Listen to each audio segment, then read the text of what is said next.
Well,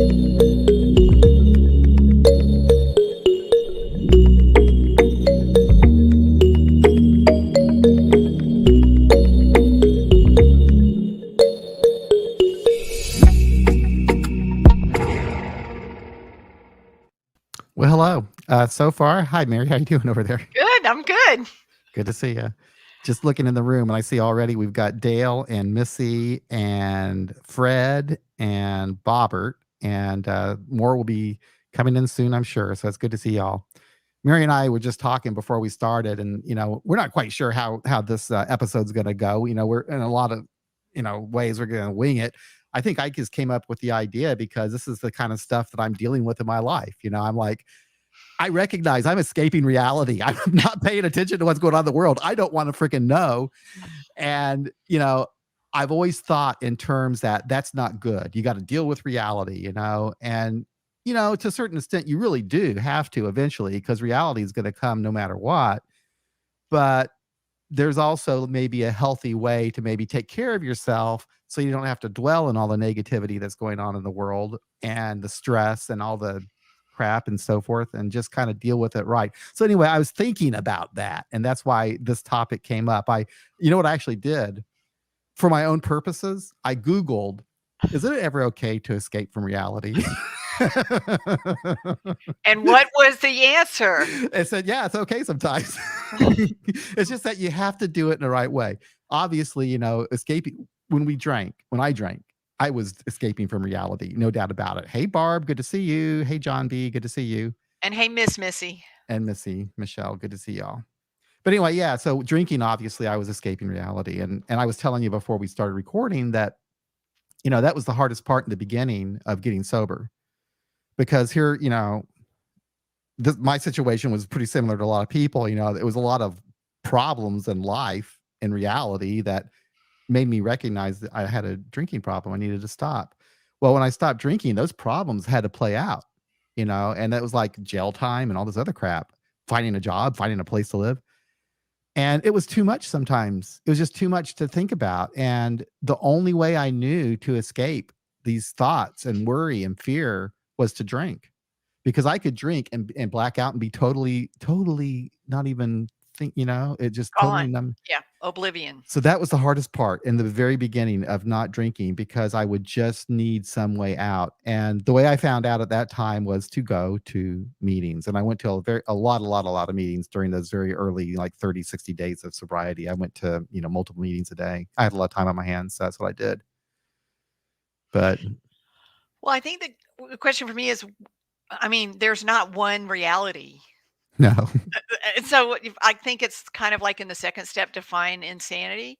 You have to define sanity. And I think reality is everyone's personal perspective. And so that's true. What reality do you not want to be in? Oh my God, that's a good question. Now, why haven't I ever thought to ask myself that? I mean, your reality is not my reality. That's true. And we all have a different perspective on reality. Yeah. I mean, and then there's the basic reality of food and shelter. Those are realities that are constant. Yeah.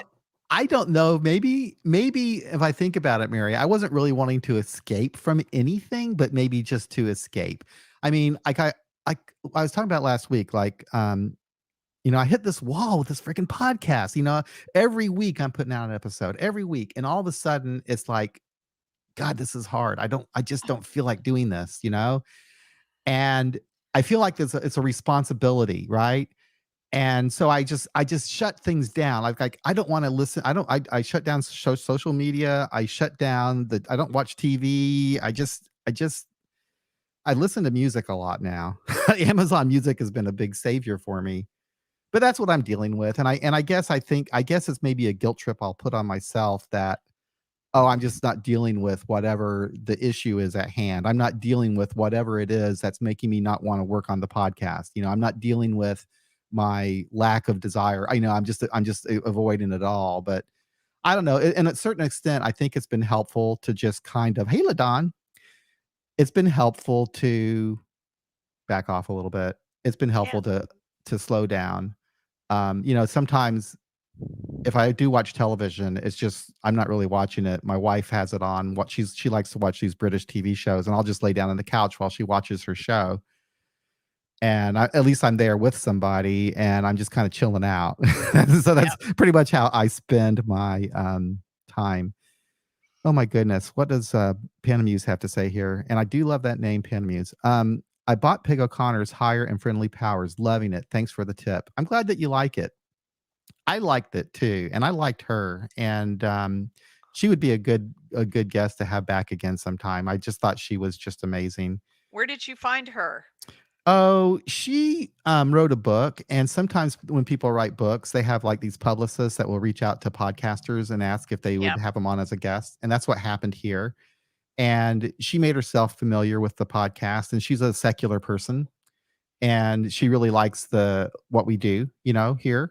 So it was a really good match. And the thing about her, Peg O'Connor, Higher and Friendly Powers. Yeah, the thing about her is she is a professor of philosophy, and I don't know anything about philosophy. I never really had an interest in it, and she kind of helped me see that there's a lot to it that you can apply, to life and recovery and so forth. And a lot of, her book was centered on William James Mhm. and his philosophy. And so I learned a lot from her, but she gave me kind of a healthy respect for just the field of philosophy, I guess. Mhm. Because I never thought about it. Mhm. I never really considered it as anything that I would be interested in for whatever reason. Well, thank you for now I have a title to look up. Thank you for Hmm. that. Yep. Higher and Friendly Powers. And that comes from a term from William James. He actually is the one who kind of created the whole idea of a higher power, than he really was kind of secular, which is kind of interesting because the book that he published that Bill Wilson borrowed from was The the varieties of variety of sexual. religious Yep. experience. Mhm. Yeah, but during his and it was all based on these talks that he gave, and his talks were like, it doesn't matter what religion you subscribe to, the experience is pretty much universal, Mhm. whether it be based in religion or not. And he was really looking at the human experience of it, and he's considered the father of psychology and in the United States, but he always had this concern that psychology get too clinical Mhm. and leave out the humanity. So he was and anyway, I got all that from her. I'm sorry for rambling on, but I got all that from her. I did not know any of that until I talked to her.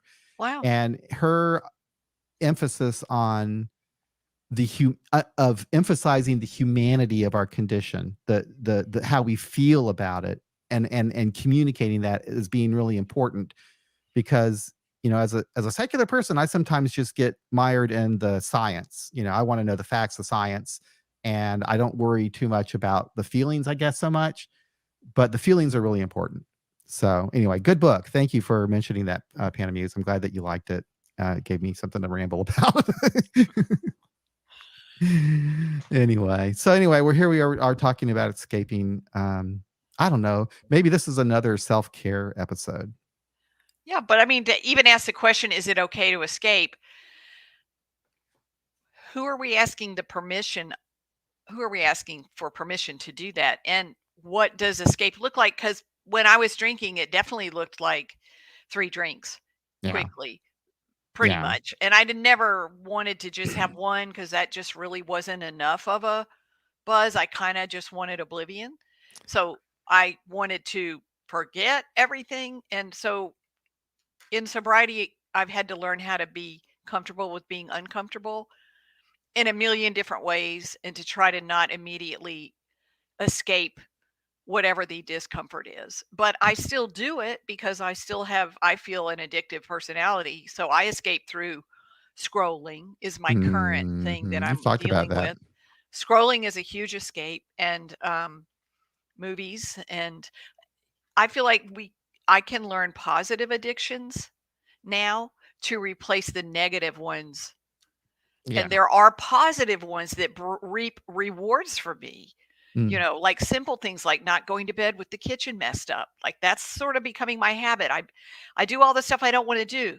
Yeah. unload the dishwasher, load the dishwasher, make sure the kitchen is nice so when I get up in the morning and make my coffee, it's good. That's a good habit I'm reinforcing. And Mhm. those, you know, I think in sobriety we just learn to kind of live a life that we don't have to escape from 24/7 Mhm. and to become aware when we are escaping and how is it affecting us. But we all escape. We travel, we call another person and vent. We, you know, come to this podcast. I mean, we are all escaping. I think escape is sort of my motivation. Yeah. What am Yeah. I and I sometimes I just ask myself, what am I avoiding? Yeah. What am I avoiding right now? Because usually the stuff I'm avoiding, I try to keep away. I don't even want to know. And then a list will come up. And the only way to deal with it is to become aware of what I am I avoiding right now I or in posted a link to general. that article you found in there so people can look through it. It's a really good article. And one of the questions that you asked is in this article. It says the real question is, what are we avoiding? Is it a career rut, physical health issues, family drama, an unsatisfied want in your life? 6 years, the author writes, 6 years ago, I was desperate to evade my own life. I had just endured a terrible breakup. My career had become monotonous, and internally, I was miserable.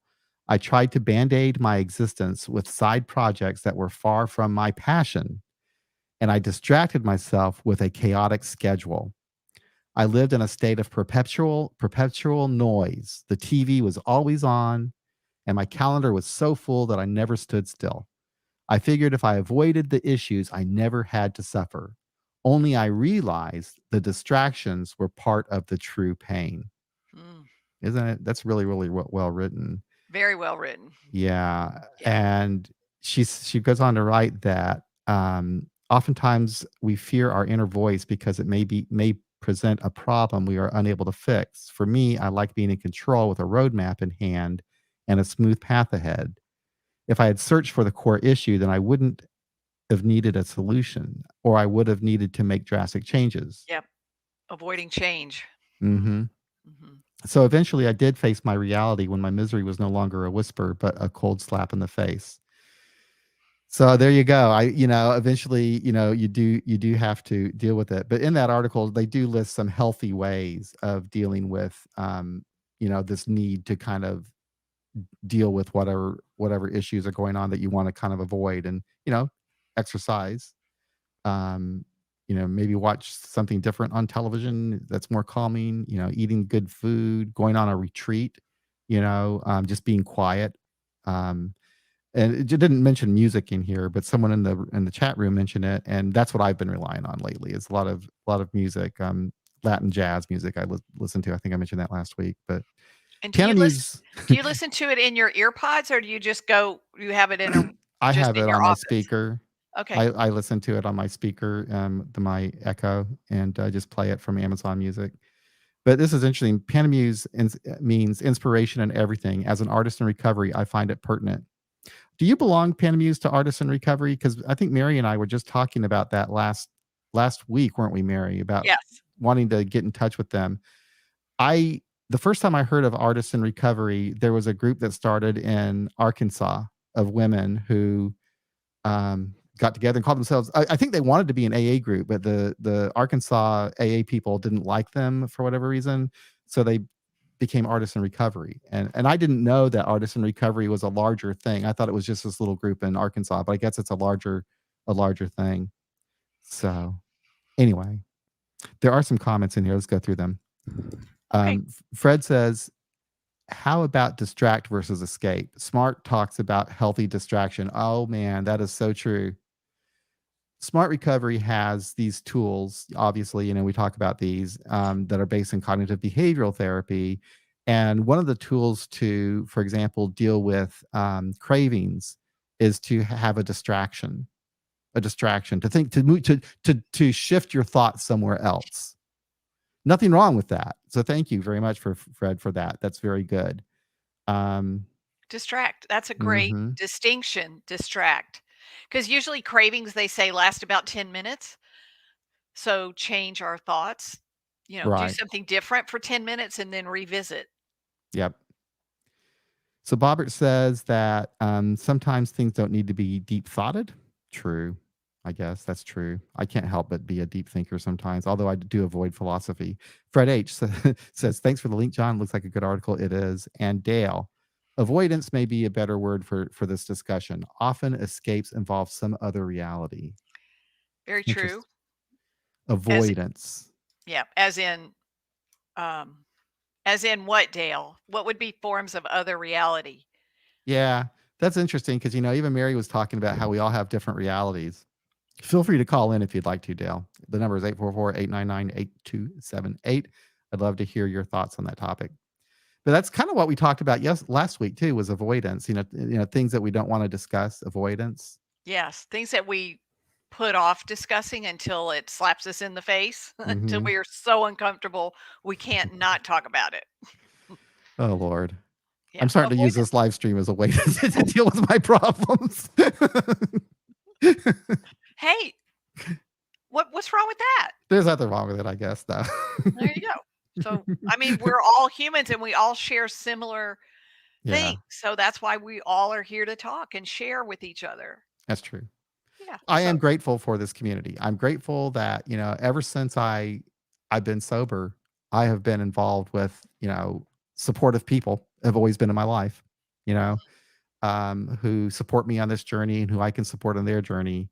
And that's been going on for decades now. So that is nice to have. yeah. And I've never lost that. That community might change and evolve and, different people come and go. But I've always had a lot of wonderful people in my life in the recovery community that has meant everything to me. And I know I could, pick up the phone and call anybody anytime, a number of people, and talk about anything that I wanted to. So that's very, very nice. Michelle says burnout and emotional exhaustion is real. For me, I used to struggle though. Now I am learning when to slow down or stop. Yeah. It's burnout is a something I deal with too sometimes. And and then you have to ask yourself, why do I feel burned out? What's going on? And I don't know. Just take a break. I think I took a little bit of a break. I'll go back to it. I've been doing this podcast for about 7 years now. So yeah. So I think procrastination is how I deal. Later is how I deal with a lot of things. Just later, Yeah. later. Um, Yeah. yeah.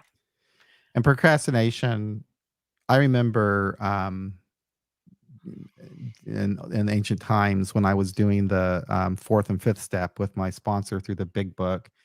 And of course, he had to point out every little supposedly character defect I had that was preventing me from doing what I needed to do. And one of those at the top of the list was procrastination. He kept telling me how I'm a procrastinator because I'm not doing this, blah, blah, blah. But in hindsight, I look back at that period of so-called procrastination and what was really going on. I was taking it deadly serious. I was thinking it over. I didn't want to do it in a haphazard way. I was giving it some careful thought. And I needed that time. I needed that time to reflect and learn before I delved into it. So sometimes, we might, I bought into the whole thing that I was procrastinating. But sometimes, if we think we're procrastinating, we're actually just taking some time that we need. Mhm. Then there are, of course, situations where, yeah, I do procrastinate, but I can't put things off forever. Eventually, I have to face with it. I procrastinate at work. I'll do, some of the easier stuff first and put off the other stuff for later. But sometimes, but Yeah. I anyway. I procrastinate everything. But I also do better when I'm on a time crunch. If I Hmm. wait to, really close to the deadline, I do better with that stress of it all. Yeah. And I Yeah. think clearly, I don't know. I've never been the person that did the thing 3 months prior and it was done. Uh, Yeah, I just never. I'm not wired that way. But I'm learning though to sort of keep a better pace, so I don't get into those kind of crunches as much. I thought since they brought up the whole idea of distraction with smart recovery, I just went ahead and I'm gonna just very quickly, I just pulled up a little article from the Smart Recovery website that kind of deals with that to a certain extent. And they use distraction as I mentioned as a way of dealing with urges and cravings. And what this is the method that they use. 'I'm just going to read through it for a little bit. So For many people, urges and cravings to use drugs or alcohol trigger automatic responses. They are without conscious thought. I want fill in the blank equals I get it. Learning to say no to these intense ingrained desires is one of the biggest challenges in recovery. The good news is that you can understand these desires and learn to resist them. In fact, coping with urges and cravings is point two of the Smart Recovery 4-point program. And they have a easy to remember acronym called DEADS. They are full of acronyms. DEADS, DEADS. Combat urges. And this is what they do. The D is for delay. So the mental activities of cravings and urges disappear over time unless you actively maintain them with your attention. So if you're thinking about something, it doesn't have to be a craving. It could just be some BS, I guess. But if you're giving it your time, then you're just kind of feeding that, right? If they aren't gone in like 10 or 15 minutes, then chances are you're still exposed to the stimulus that cued the urge in the first place. So don't give in no matter what, how bad that urge is. The second one here, the E in DEADS, is for escape. How about that? And in escape, it says just leave or get away from the urge provoking situation. Run away from it. Leave the pub so that you can stop staring at the beer taps. Leave the supermarket where all the bottles of wine are so nicely displayed. If there's an alcohol ad on TV, switch the channel. Just the act of escaping the trigger will force your mind on something new, which will quickly lessen the urge. And I think that that's what was mentioned here earlier is the idea of distraction to refocus your mind on something else. um, Accept, put your urges and cravings into perspective by understanding that they are normal and will pass. It's important in the recovery process to learn to accept discomfort. It won't kill you.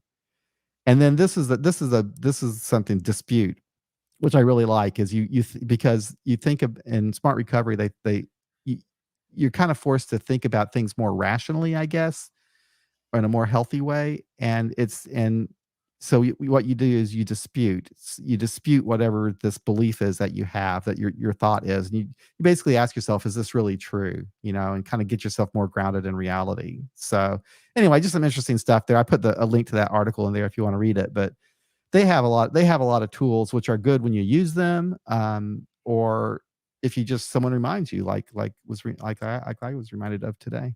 Yeah, we So all have to know how to handle cravings, yes. or, Yeah. we wouldn't still be sober today. I mean, Mhm. unless, you do have like someone with a magic wand that you turned it over to and they're handling your sobriety, unless, I'm not doing that anymore. So Yeah. I have to learn, new ways to handle cravings of all kinds Mhm. in my life, you know. Same. Yeah. Yeah. Dale mentions making love is a wonderful escape and a beautiful reality. Yeah, that is. I'm fortunate to have a wife and a partner.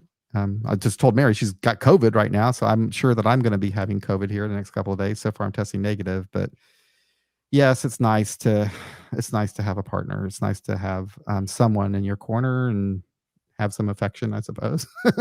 It's a luxury. It's a luxury to have a partner. It Yeah. is. Sometimes people think it's a hell, but if you're single long enough, you realize it's a luxury. Yeah. Yeah. Joe says, "Thanks for new insights. Some have been tried, some have been forgotten by me." So, anyway, please do call us. Our number is 844-899-8278. I do love the comments in the chat, but it's really nice to hear from you too. So please feel free to do that. I'd love to hear from you. And Joe has dogs, and dogs are wonderful. Yes. Yeah, I have a Animals. I yeah. couldn't live without them. Yeah. Yeah, same here. I got a border collie, and a Siamese cat, and then a other kind of a cat that is got thing issues, but she's okay. I mean, she was traumatized early in life, I think, and she just has never gotten over it. I mean, she'll like if you don't get her treats for her fast enough, she'll bite you, actually. Yeah. Yeah, so and but anyway, enough said on that.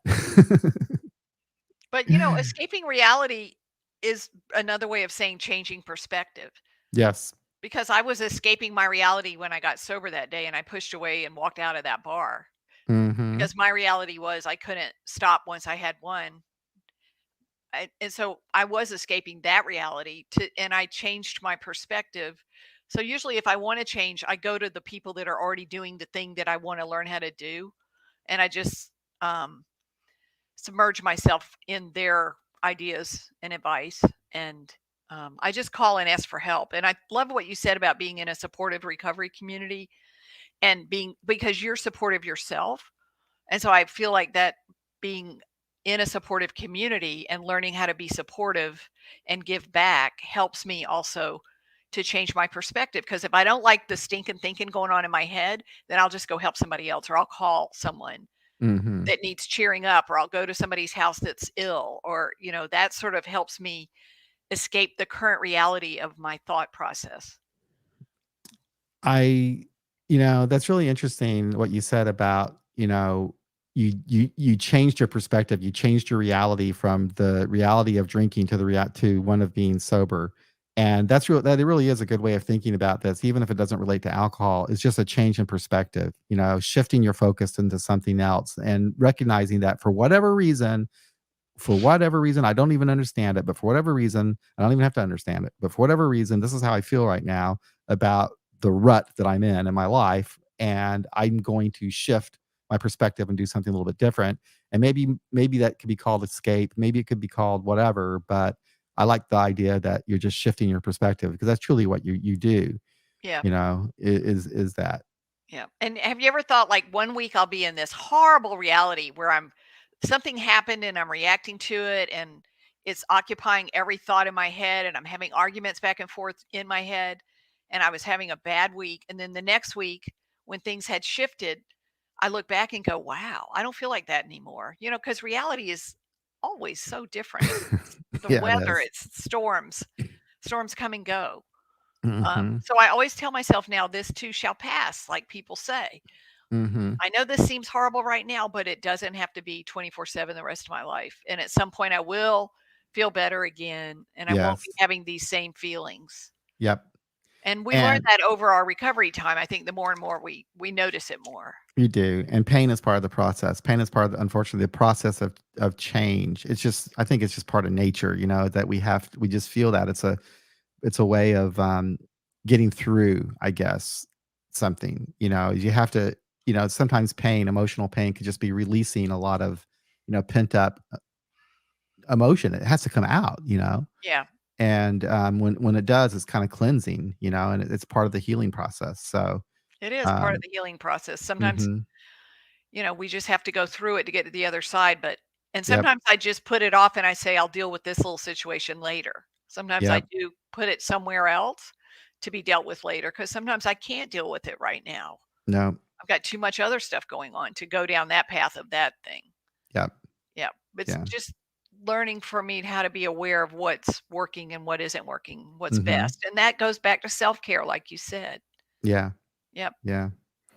So, yeah, I'm feeling better already.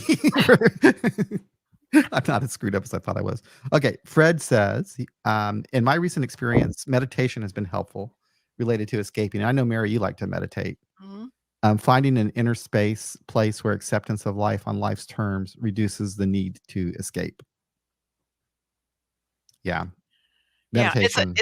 it helps with the knee-jerk reactions for me Mm, to things. yeah, Yeah, it helps with that sort of extremism thinking like this horribly sucks to, okay, I can deal with this in this moment. mhm.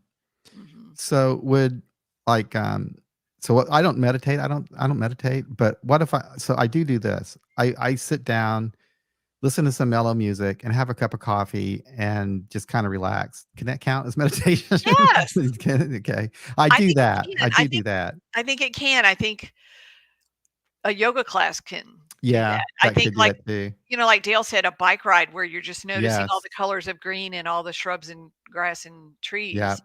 Becoming aware and in the moment, I think is a total form of active meditation, yes. Mhm. Mhm. Cuz I do Becoming aware. I'll do that. And I Yeah. do that pretty much on a regular basis. One of the nice things about now working from home most of the time is like I don't have to worry about the drive to work. It gives me a little extra time to kind of prepare myself, unwind and just kind of sit there and relax. And that's I enjoy that. It's one of my favorite parts of the day is that morning time to just kind of chill out, have a cup of coffee, enjoy, um, and I don't get wrapped up in, anything other than just sitting there and enjoying my coffee.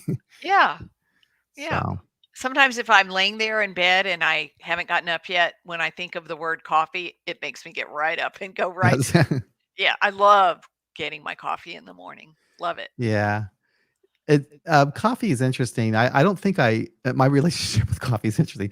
I don't think I was a huge coffee drinker before I got sober, but when you go to AA, they start giving you coffee, right? And so I start having this mental association with coffee as, comfort, you know? Yeah. But it's actually a stimulant. Yes. But it makes me feel calm. I Yeah. so if someone, if I'm in a situation where I just am nervous or whatever, a cup of coffee really helps me. It brings that sense of warmth, Yes. that I find in an AA meeting, that it's comforting. So I don't know if that's good or bad, but that's how I feel about coffee now. I love it. I mean, I drink it every day. Me too. I drink it black and strong and Yep, me too. I feel like it's my personal support system for yeah. whatever I need. It can be a moment to get a grip. It can Uh-huh. be energy. Yeah. It can be, hanging out with other people. But it's always hot for me. I don't do cold. I like hot Nah, coffee no same. matter what. Even in 100-degree heat down here in Savannah, I love it hot. Same here. Yeah. Same here. Yep. Well, gosh, I don't know if we're running out of steam on this topic or not. I know you don't I'm gonna put you on the spot. You don't have to go into a lot of detail, but they are coming up with a, conference, right? Secular Oh, A yeah. conference, gonna be in Yes. October. What can Yes. you tell us about that so far? Okay. All right. So there's going to be an international conference of secular AA. It's called ICSA in about 6 weekends, which is October 29th and 30th. Usually there's an in person conference, and it was going to be in Bethesda, Maryland, but it's now going to be only virtual, and it will be over 2 days so that everyone from around the world can, have the opportunity to get there. It won't be packed into one day like it was last year.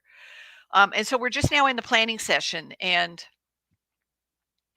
we're talking about time frames and topics and getting speakers to speak on things that we'd be interested in talking about. So I encourage anyone that has a topic that they haven't heard before or that they really would like to see at a global conference of secular AA to, you know, get a hold of me. You can put a Mhm. message on here and, give me some topics. I'll be gathering a women's meeting. And instead of a women's panel, I'm going to make it be sort of a meeting where we have several speakers that talk on different topics. Oh, that'd be interesting. Some of the topics that have been thrown into the pile are, well, Jeffrey Munn will be one, the Mhm. Staying Sober Without God. All the regular secular speakers, a lot of them will be there that we all know and we've all read the books. Some other people are talking about maybe having uh, psychedelics in recovery Uh, topics. One other topic was mentioned was maybe something about California sober. mm, Another one was Satanist recovery. There are that is a thing, yeah, and so different topics are being now figured out. So if you have okay. any ideas about any of those sort of topics, um, let me know. Let me know what you're Yeah, thinking. We're open to suggestions at this point. It's just in the planning stage, so we have yeah. time. We have time to put it together. I personally don't do California sober, No, which is what it means is that you're sober from alcohol, but you smoke pot. right. And a lot of people in California, I guess, think that's okay I for bet their it's not just recovery program. California. No, it's part now that pot's legal. It's probably a lot of people's recovery, Yeah. and so and psychedelics in recovery is a big thing now, or psychedelics as a I just read an psychological article. I healing. read an article just not that long ago in the New York Times about how they did find psychedelics as effective for treatment of alcohol use disorder. So there's something to that. I don't know, but I, you know, I had this weird relationship with AA, but I still have some respect for traditions. And Mhm. if you're gonna do an AA conference, if you're gonna call yourself AA and do an AA conference, then I think you should respect the purpose of AA, which is, abstinence from alcohol, and, AA doesn't mention other drugs and stuff, but um, that's intentional, to leave your focus on what we all have in common. So I think that if you bring stuff like that in, it could be problematic. Ladon says, I don't know if my comment was seen, but I said tea, meditation, daily morning readings. I have the Beyond Belief book from Joe C. And now I vlog, which I don't. And when I don't do those things, I am miserable. Yeah, thank you for sharing that, Ladon. And I'm sorry I did miss your comment. But yeah, all of those things I have done as well and have always been very helpful. And we need to stay in touch as you go through your journey with your YouTube channel, because you're going to go through times where it is very helpful and beneficial and you love it, and then you go through times I think where it's like, oh man, I hit a wall. I've experienced that, but yeah, I love it too, and it's nice to have that medium to connect with other people, and you do it really well. So thank you for your comment. I appreciate that. And Um, Joe, go ahead. I'm sorry, Mary. no, go. Yeah, I see that. I'm just writing that down, Joe. Thank you. What did she say? One of my favorite presentations was Vicky from San Francisco. She was a therapist who explained the similarities of AA to therapy. It was fascinating to me. Oh, I would like to see that as well. So, oh, that's funny. YouTube blocked it, said because it was too long. You know what's weird about YouTube is YouTube. Okay, so people will leave comments on videos and stuff, and YouTube will run an algorithm to just remove comments if they think that they're bad. And I've had comments removed before that were totally innocuous, absolutely nothing wrong with them. And I didn't remove them, but the people think that I did. And it's just YouTube. And I don't know why they do that, but it does happen sometimes. They police their own space, and they add and remove things without letting anybody know what they're doing. So Well, back to the thing about the conference. I think a lot of the topics, um, I think it's like, are we going to try to be approved by mainstream AA? Like, I feel like I want secular AA to thrive because I'm trying to work within the system yeah. to have an alternative for people. And I also am kind of have a perspective that a lot of things that would be considered fringe, or the topics that I mentioned, might be off-putting to people, so they wouldn't even check out secular AA because it sounded too out of their radar to be mainstreamy. But I've always been a rebel too, so it's hard. I'm kind of riding the fence on what's fringe to some people might not be fringe to other people, and I want to have I want secular to thrive, and not people click a button and think, oh, that's not for me because I saw this on their Right. website. I don't know I how tell to you too, deal with first that. first impressions are important. I had this guy write. He listened to one podcast episode, and I made one comment that annoyed him, and he wrote me this pretty lengthy email about how terrible it was that I made this comment, and he was disappointed in the podcast and all this stuff. And it's like just one off the hand comment on one episode, and so I gave him the impression from that comment that I didn't respect people who work the AA program, and nothing could be further from the truth. Right. But I made some kind of a smart alecky comment about someone loving the big book, or I don't know what I did, but anyway, it was offensive to him. So it's easy to drive someone away. I mean, people are looking for excuses, I think, not to like something or not to want, especially, In this climate. Yeah. yeah. Agreed. Yep. So it's really easy. It's just like, when you have a meeting, um, if someone's new to AA, they're going to judge your group on that first meeting, Agreed. you know? Agreed. So there's a lot to that. And then all of us that get into secular AA meetings, if we're coming from regular AA, and Usually. Yep. and we have different experiences, some good, some bad, some in the middle, and we're in and for me anyway, I was in a transitory state. And I remember, Mary, I'll never forget this. Okay. So here I am. I'm recognizing that I really need a secular way to think about AA and the steps and everything. And I'm very excited about it. I'm thinking the steps are great. I can do this secular. I don't need no God. And then I go to this it was a Google group at the time of agnostics and AA. And some person was just blasting the steps, how terrible they are. They don't need the steps and all this stuff. And I was like shocked. I'm like, what? What are you talking about? How can this be AA if you don't do steps and Right, stuff? And now I'm in this position where I think steps are okay. I take them or leave them. right, They're not a huge deal. right, And even saying that probably would have shocked me 6 or 7 years ago. right. But so we are in that transitory state, so that someone could just say something like, I don't have character defects or bullshit or something like that, and someone else might think, what are you talking about? They're Right. so it's just It I is don't know. hard it's hard because I wanna be inclusive and diverse Yeah. and welcome everyone, and I also don't wanna off-put people, you know? Mm, So I don't know.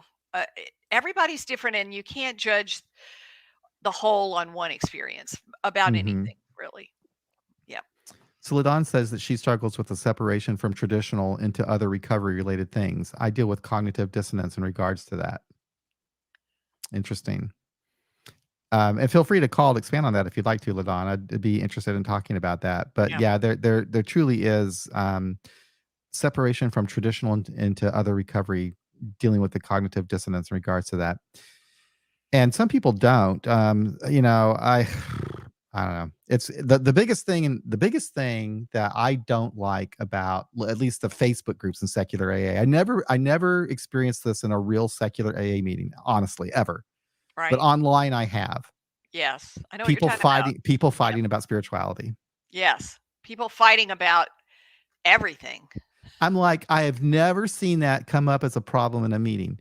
You could sit there in a meeting and someone has a spiritual way of understanding their program, but they consider themselves secular, but they have a spiritual way of describing it. You can sit in a meeting, they talk about that, and we're just fine. No one minds at all. No one calls them out and says this is wrong or this is BS or anything like that. But on a Facebook group, oh my God. And that's the one thing Yeah. I didn't Agreed. like, and that's why I left most of the Facebook groups, is because people will say things online like that they never would say in a personal meeting. Agreed. Um, But then also people talk about what's a real atheist or not. Like, I mean, there's levels of I hate that, that too. and we know who we're talking about when we're talking I about know. that. Somebody that's always arguing that point who, like, w- it's almost like saying, I'm a real alcoholic and you're not. Yeah, I'm a real atheist and you're not. And it's all bullshit if you're saying that. And right. it's I have an issue like, okay, for me, atheism is just an absence of a belief in a God. That's right. it. It's not a belief system. It's just an It's absence of it's a an belief absence system. of a belief in Yeah. a God, period. That's all that means to me. But other people see it as a philosophy of life. It's a way Yeah. of living. It's a way Right. of thinking and all this other stuff. And that's where I kind of part with that. And that becomes a problem because if you consider your atheism as a overall philosophy of life, then you'll look at other atheists who might have a different perspective from you, and you're going to say to You're yourself, wrong. or yeah, you're going to say, well, that you're not really an atheist because you're not following this doctrine that I believe in for Right. atheism. It's kind of weird. It's like being dogmatic about religion or being dogmatic about atheism. You can Agreed. do the two. Right. So, And they will probably have a voice at the conference. oh yeah, they I think will, that's already been scheduled. But and I that's also fine. wanted to make a comment, Panamuse. I also read Russell Brand's book when it came out. I love Russell Brand. He's a comedian, actor, and he wrote a book on the 12 steps that are Hmm. the 12 steps as he describes it are like probably my favorite interpretation of the Really. steps. Like, are you fucked? Do you think you could be unfucked? And what is fucking you up now? And like, his book is great if you haven't read it. I think it's called Addiction.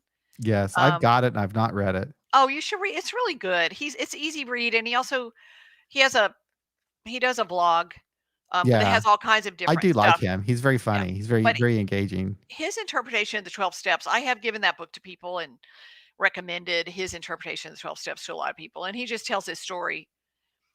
Maybe, if you want to, at some future episode, we can talk about that book. Oh, I would love that. That's Okay, fun. that would be Yeah, that'd be interesting. fun. I'll give me something to do. I can start reading it, and we Yeah, can set up a time to maybe talk about it. it, That'd be it's cool. it's great. It's great the way he describes his life. It's very Mhm. light read and Mhm. yeah, amazing story. So Ladon says, "I believe the steps are great. It lays the bricks in the foundation for recovery if you utilize them correctly." Yeah, and for me, as I've said, what can I I'm pretty old and I discovered these dang things when I was young. They've been part of my life for so long that I can't, I can't, I don't know. They're just part of me now. And I just can't not have them involved in my life in some way. I mean, if I have a problem, I kind of go back to that. So yeah, it's a good foundation. And that's what it was for me and is for me. And I have built on that, through outside help and other things. So Yeah. Barb says that she's read Russell Brand and follows his stuff for a while. If we had him as a guest, Oh my God, which I would would never love that. happen, That it would never so happened. love it. We would have like 1 million views. Yeah, we would. Maybe I could retire. But I don't- I've watched his show because it's on Facebook, and sometimes I get really pissed off. Sometimes he goes into areas where I'm like, I really love you, but I 100% disagree with what you're saying right now, which is all fine. But he's yeah, open to all perspectives, and yeah. uh, yeah, he's a very expressive person and a beautiful artist, and I appreciate him for that. Mm-hmm. Yeah, and his recovery's helped a lot of people. Mm-hmm. So I appreciate him for that too. And I also think about people, this is like kind of off topic, but people that don't have a recovery group and have never been to AA, let's just say AA, it could be any recovery group, just regular human beings. Like I learned that I'm just like everybody else through listening to people talk about their inner worlds at meetings. And people Mm-hmm. that don't have 12-step groups that hear people speak honestly about what's going on between the ears and in the heart, I wonder how they function, because if I didn't have a place to go where people spoke honestly about what was really going on with them, I would always think I was totally weird. I would think I would be comparing myself to everybody's Oh, outsides. we have a call. I would It's be Ladon really, calling. oh, good. Let's hear I'm from you, sorry. Let's LaDon. talk to her. I'm Okay. sorry. Ladon, Hey, how are good you? afternoon. I'm good. How are you guys doing? Hi, Mary. Hey. So what's on your mind, Ladon? Hey. You asked me to call in about the comment related to the cognitive dissonance. And so, like for me, especially being so early in recovery, I struggle with that balance because in traditional AA they talk about going to meetings and if you don't come, you're going to drink basically, and you're going to have all these issues in life. But I stopped finding comfort in listening to all the preaching and people being harsh on me because I'm like, hey, I'm agnostic, So I backed away. But I deal with the cognitive dissonance about that. And my therapist told me initially that's what it was. And I didn't believe her until I researched it. And that is exactly what it is. And it's really hard, because backing away from traditional AA put me in a position to where now I have really no sober support locally. What exactly is cognitive dissonance? Is it trying, can you explain it to me? I mean, I think I know what it is. So basically it's like, okay, I'm about to pull it up because that'll be easier. I could always Google it. I'll ask my wife what the weather's like and she'll say, can you just Google it? So like basically I found an example. It says, you want to be healthy, but you don't exercise regularly or eat a nutritious diet. Gotcha. So you feel guilty as a result. Mm-hmm. Yeah. So it's kind of like, yeah, so that's just a short example that was really cool. So that's kind of what I deal with now. And I really enjoy the other recovery programs. Mm-hmm. I do the recovery, Dharma, and I'm just now doing Life Ring, and I really enjoy it. But in the back of my mind, it's still like, you need to go to a meeting. Yeah. Or, I think about what other people would say from traditional AA. It's weird. It's very complicated. You come from a really interesting area too. She's from Cleveland. And so, the Cleveland AA has a history that goes back obviously a long, long ways. And it was real conservative. It's very conservative. I bet it still is to a certain extent. I bet it is. I bet it is. That's real. That's really Dr. Bob country over there for sure. Mm-hmm. Yeah. And they're just steeped in history there. So, I could imagine that, Ladon, you've been to a lot of meetings there where, your agnosticism might not have been very well accepted at all, huh? Not at all. It is. It can be a bit intense.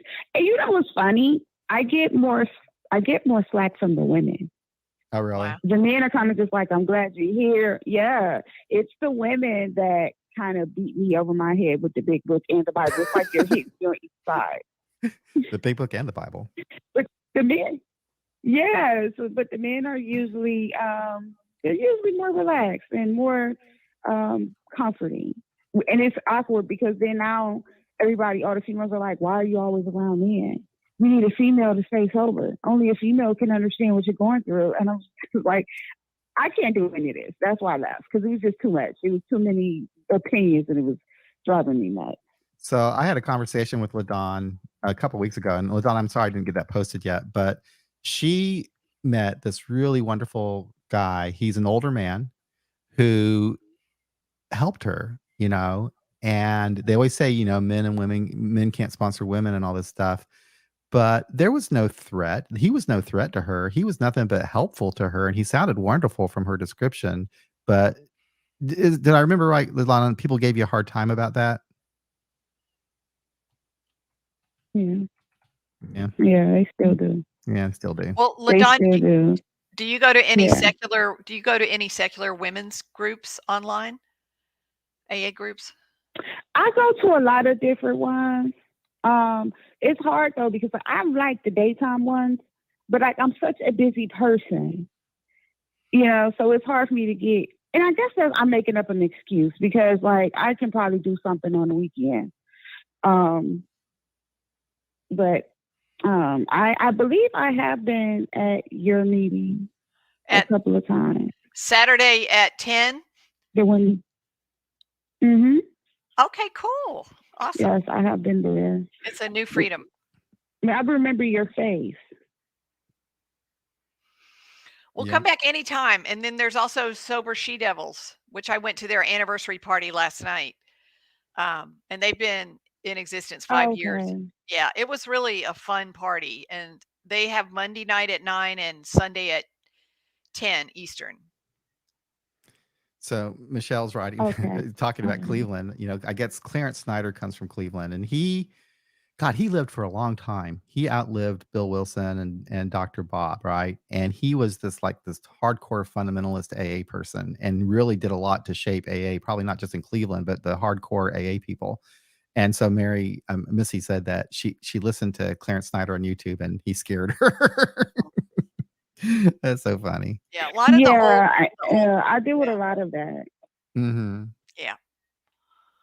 Well, Adon, thank you so much for calling. I think that I think I'm going to come down with COVID here pretty soon, and that might make me take another week off. We'll see, but I'll be working on that episode really soon. I really enjoyed our conversation. You have a really inspiring story, and I love what you're doing now. And it's going to be, I'm so glad that I met you, and it'll be fun to watch your channel grow and you grow. And it's just great to have you in my circle of friends.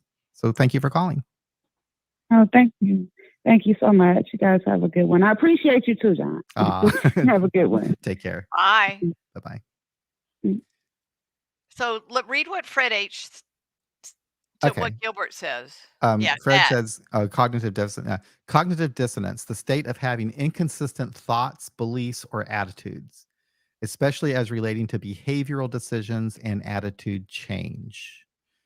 So it's like the state of having an inconsistent thought, belief, or attitude as related to decisions that you make in life and things that you do. So basically, I guess what you do doesn't match with what you believe, right? Or what you're doing doesn't match with what you want to be doing, maybe. Yeah.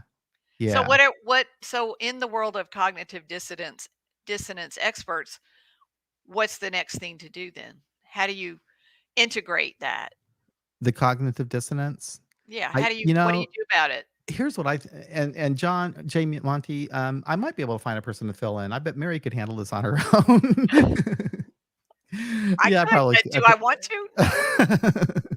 We could probably find someone to do it. That would be kind of fun. Have a guest host. Have a guest host. Like Johnny Carson used to always have guest hosts all the time. Totally.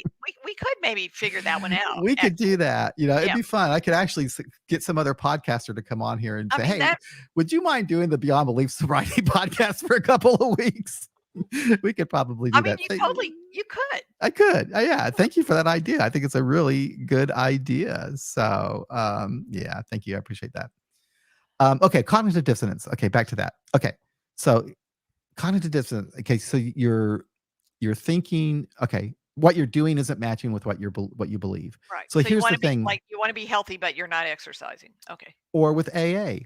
Right. Okay, so you like when I realized I was an atheist, there's a certain cognitive dissonance going on because it's like I like AA, I believe that this stuff is good, but it doesn't comport with my belief system.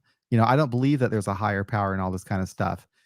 And so I had to deal with that cognitive dissonance. I had to find a way to make it, I guess, palatable so that it aligns with my belief system and my values. And I did find that way. I mean, I I totally get AA as like, the big book especially as just an historical document. And the 12 steps is just the way that they described their experience back in the 1930s.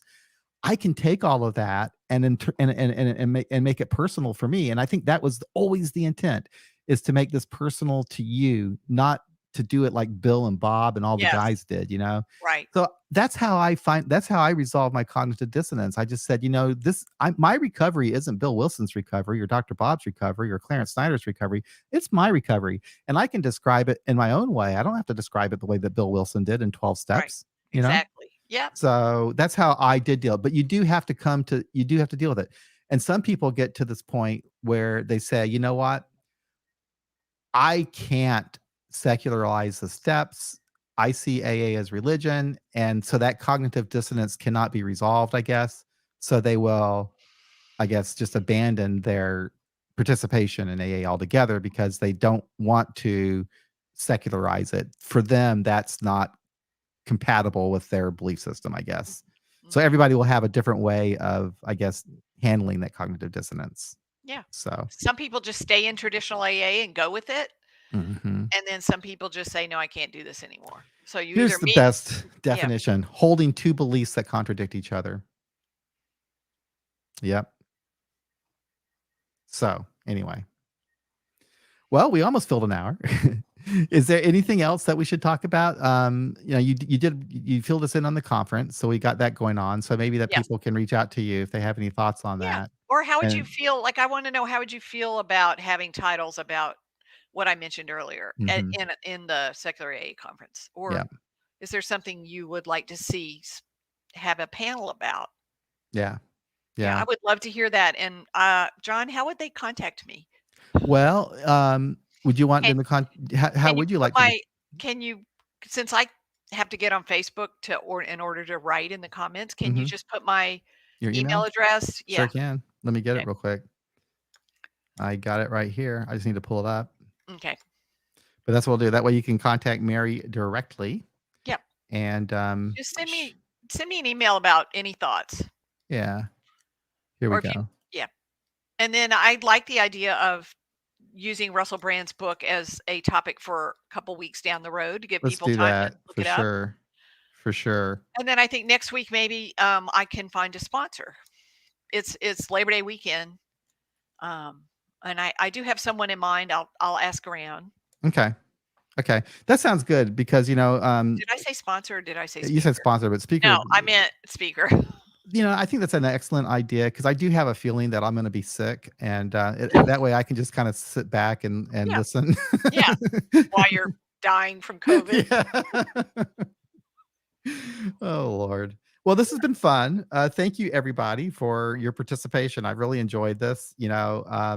Mary and I never know what to expect when we start one of these things, and I came up with this topic really, really late. I mean, it was like yesterday afternoon. I sent Mary an email that says, "How about escaping reality?"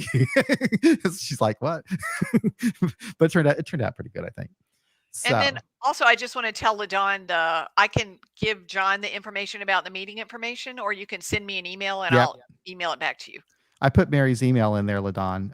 It's Mary Carter email. email at gmail.com. Yeah, it was my original 100 years ago email, and the kids laugh at me for that.